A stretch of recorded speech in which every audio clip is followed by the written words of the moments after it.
Don't look. The spoilers. The spoilers. Don't look at the phone. Hey, what's up? Welcome to another episode. Do you call vlogs episodes? Not really, huh? I've only been doing this for 4 or 5 years. Mm-hmm. And you're done. We've been sitting here for a while now. Okay, so I can go now? Hey, no, wait. We still have one more. The long anticipated, everyone's been biting their nails.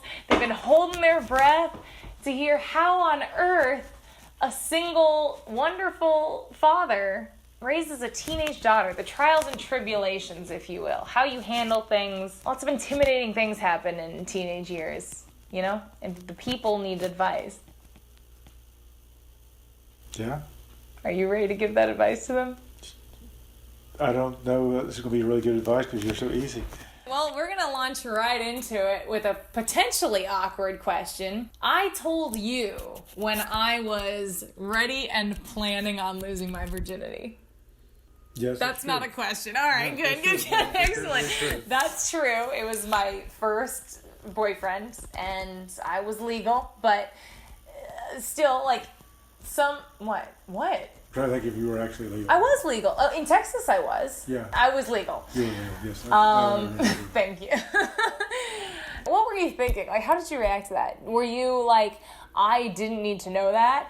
Did you think I already had? Were you kind of surprised? You were like, oh, you haven't? Well, because we were together for a while. Like a lot of parents, I didn't really think it was that much my business. So it was more of it wasn't so much, I thought, maybe you wanted me to know for a reason or something, but it wasn't something that, unlike, again, like a lot of parents, I didn't really think that much of it, especially you were 17, you know. Do you remember? If you had been 13 or 14, then it might have been different, but you were 17. Do you remember what your reaction was? No. Yeah, I don't think it was that exciting. It was like... Yeah, oh. Did you think we had done it before that, though? Because I think it was it was a good time into our relationship. Yeah, well, you had curated that relationship very carefully in the first place. I mean... That's true. You really weren't dating at all, if I recall. No, he was my first date. And it wasn't like he just popped up. You went and seriously curated him. So I scoured the lands for a potential mate. Yes. And then you dated for a while. Did you wish... You obviously liked each other, so... Did you wish that I hadn't told you? Or were you like, I didn't need to know that? I don't think so. But surprised. You must have been surprised, yeah. But I didn't really see... I really didn't think it was my business, but... I think the next thing I did was... You and me and Mom went to Brick Oven, and I told her at Brick Oven, I think. Okay, I asked this as a question in my childhood video, but for this one, what was my most embarrassing moment as a teenager from your perspective? Because I made a video on this. If you haven't seen my most embarrassing moment, go watch that video, because that did happen during my teenage years. But you didn't know about it. After you pulled... I remember you were really embarrassed the time you missed a cue or something for... And Monsters. Oh, that broke my heart. Really, really sad. Okay, that's the first one I remember. More sad than embarrassing, though. So you think through other acting things. They have to be acting things? Oh. Categorizing things, yeah. I can remember one from acting that we have on videotape, too, because it was the one they filmed. Which show? Les Mis. Les Mis. I don't remember it. When I knocked over the wall. Oh, yeah. I do remember that. Maybe do I want to put that clip in here? Because it is really embarrassing. That's Right before... Shut up. Get out of here. Right before my solo, I had to walk through this gate. You can't even see, what happened on the tape because it was just getting, this shot, and the gate was way down here. There was, a little fake wall with a gate that I had to walk through, open up and walk through. But I had a really big skirt. I was Eponine, and I walked through the gate. I was the only one on stage, all eyes on me, and I knocked over the wall.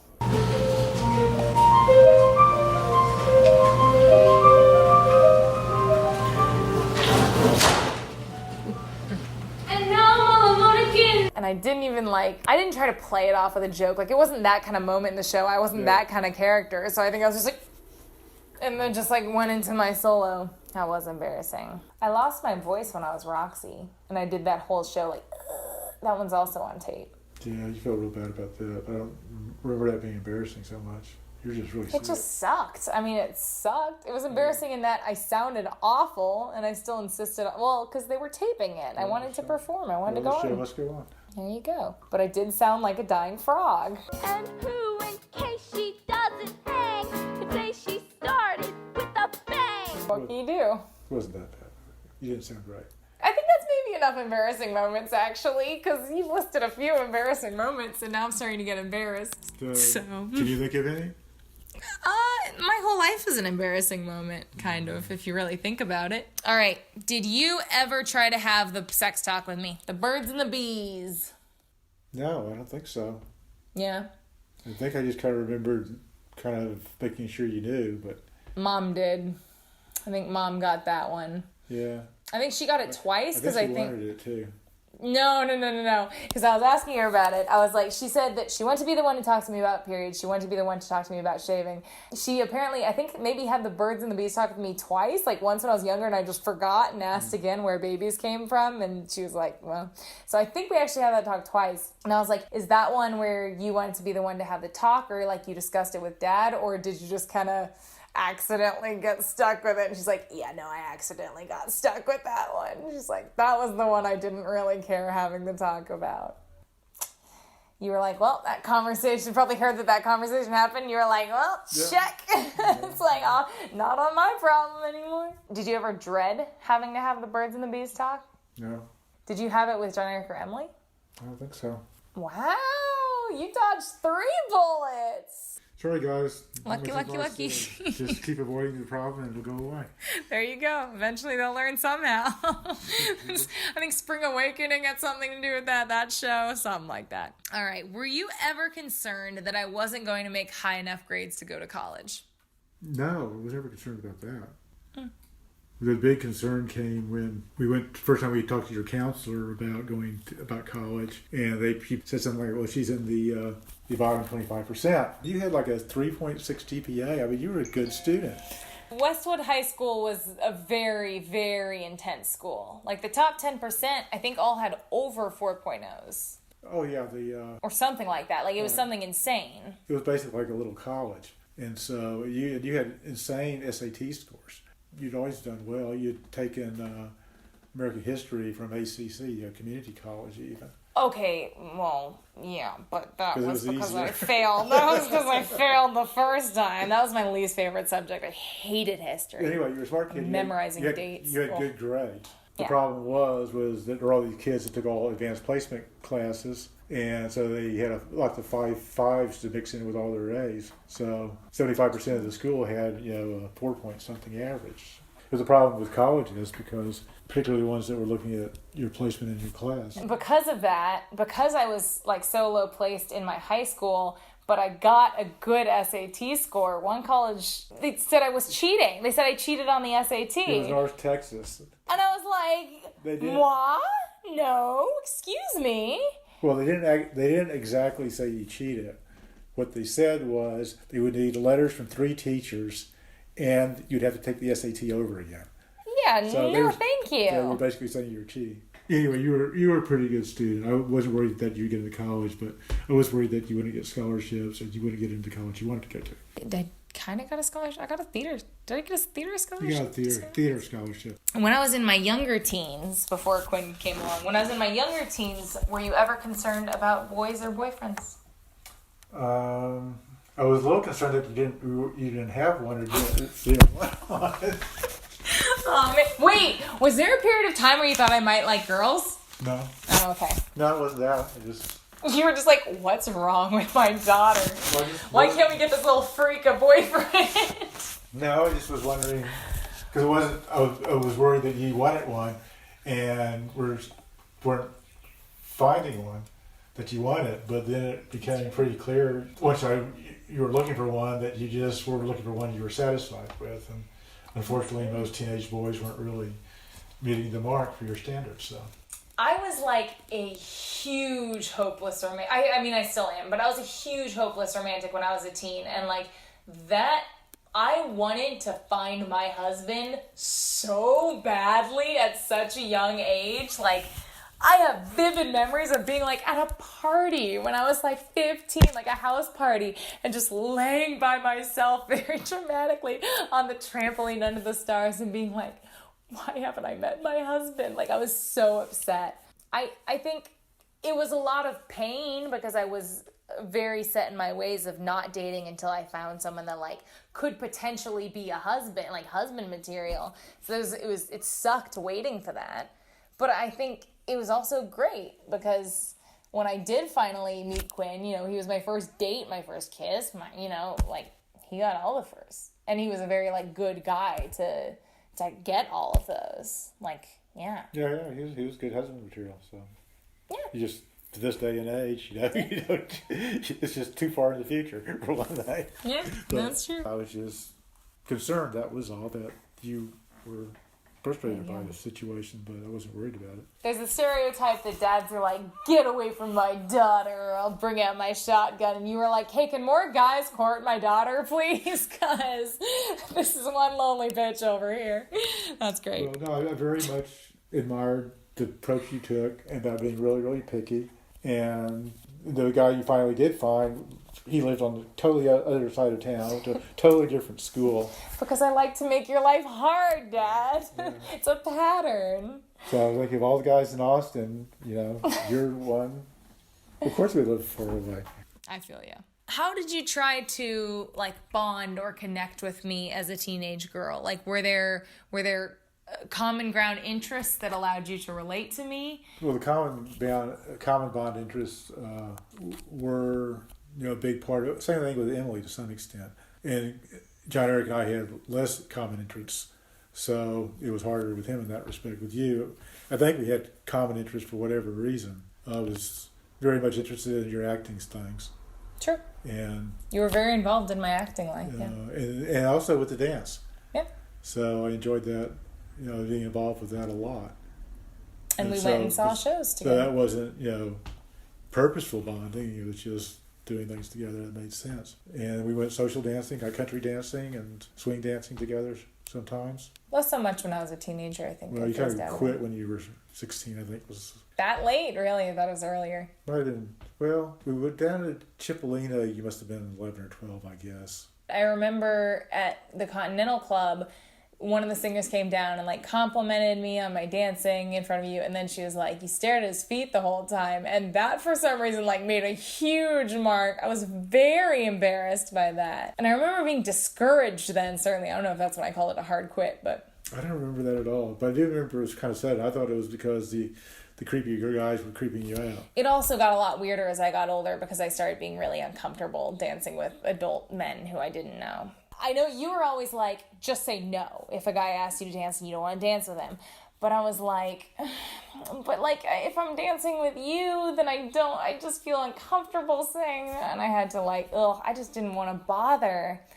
That's like when I started going out dancing with you, I was like, no, Dad, if I dance with you, then I have to like make up excuses for all these other dudes and crap. Yeah, I know. Ugh. Yep, it made perfect sense.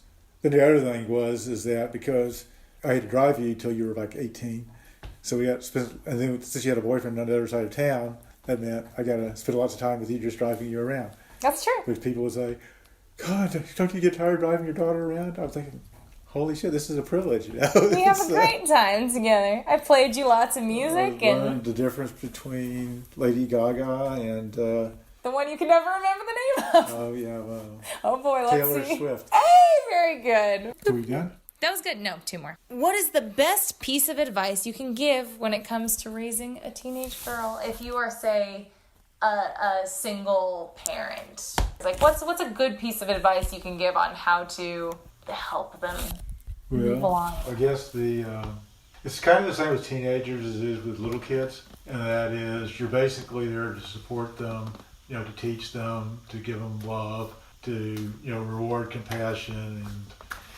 and then you're also trying to customize everything to them as an individual, as opposed to what you think some standard ought to be, and opposed to what your own desires are.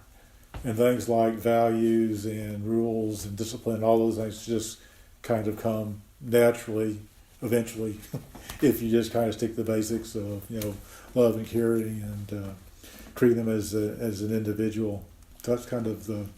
Don't try to like cookie cutter them into what you think Right. a teenager should be. Sort of thing. Exactly. And the other one was, I've told this to other parents, and that is, if things are going wrong, to keep the ball in play. Always keep the ball in play. So if they're not doing well in school, and when, just try to find some place where they will be happy and succeed. And if they don't go to the college you want them to go to, encourage them to go to community college. Or if they want to go to community college, just take them one class. Just always keep the ball in play so they're doing something. That's a very good piece of advice. So almost try to pick up from them what their interests and passions might be and encourage like whatever those are to go to the max. So like pushing towards your goals, the highest goal of whatever that passion or interest may be. Right, exactly. And it's different for different kids, and kids change over time too.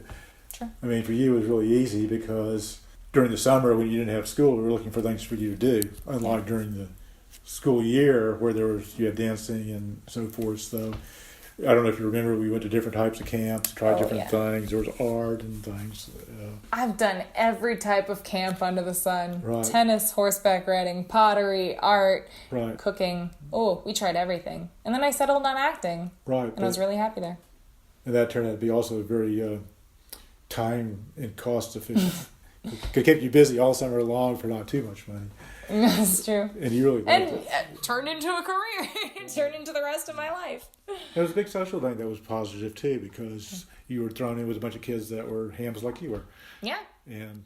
And probably luckily, I think a good part of my good seedness is probably luck that a lot of those kids didn't really get into trouble. The people I hung out with didn't really care about doing bad things either, and so... But a lot of it had to do with you had something you loved doing that was taking up your time and fulfilling lots of needs that, I think a lot of kids get in trouble because of boredom. That's fair. Or loneliness, or not having a social structure, or kids that accept them for what they are, or parents do, and...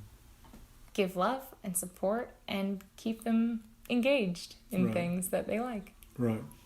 And also, again, every kid's different, so that's the True. key thing. It also helps when you planted the seeds of, watch the childhood videos. You planted the seeds back then, and then it was pretty easy sowing when it came to being a teenager, I guess. Thank you. All right. And Dad, last question. Does it trip you out that you can have philosophical discussions with a living being created from your own DNA? I never think about it. Isn't that crazy though? Because I think about it all the time from your perspective. I am half of you that you can now talk about the universe and philosophy to. Yeah, but look how long it took. Like, man, I had to wait a lot. It was a lot of throwing up and just pooping your diapers and crap first. Right, it takes a long time. That's what... But isn't that crazy? It's crazy, yeah. There's the whole process of raising a kid, which is almost not like an activity, but it seems kind of like an activity. And then eventually they become an adult and they have independent thought and think about the world and form opinions and vote. Yeah, well, the thing that's more, meaningful to me as a parent is that process as opposed to the DNA per se. But you did create a living being with thoughts and opinions. That's kind of incredible. Yeah. And now you're talking to it. Right. That doesn't trip you out? Yeah. That's how just cool as a cucumber you are. You're like, yeah, I'm just having a casual conversation with this thing that I created from nothing except myself. And Mom. Yeah, Mom has something to do with it. She played a small part. Yeah, that's true. Thanks, Mom. Cheers. Sometimes we'll talk about Mom and her deliveries. Oh, gosh. Well, I mean, if she wants to, I'm not going to without her permission, I'm that's just saying, for she sure. just said she had 90% to do with it. I had 10%. Okay, that's fair. Or she had You had the fun part. I had -1. You're the fun part. She had the slightly more laborious part. Okay. Well, Dad, I'm so lucky to be your daughter. How did I get so lucky? I'm lucky too. Oh, thanks for coming and talking about these You're things. welcome. I can't wait to spend days editing this. When do we say goodbye? We say goodbye after we tell them to subscribe and like this to show support for you because, hey, I'm the ham. My dad, not a ham, isn't... I would have done all this in writing, believe me. Yeah, he's, not the most comfortable on camera. You're look great. For my blog. Yeah, Dance and Larry's starting a blog. He might be bringing a podcast to you soon. We'll start setting that up now. All right, thanks so much for watching. And from us to you, have a good one.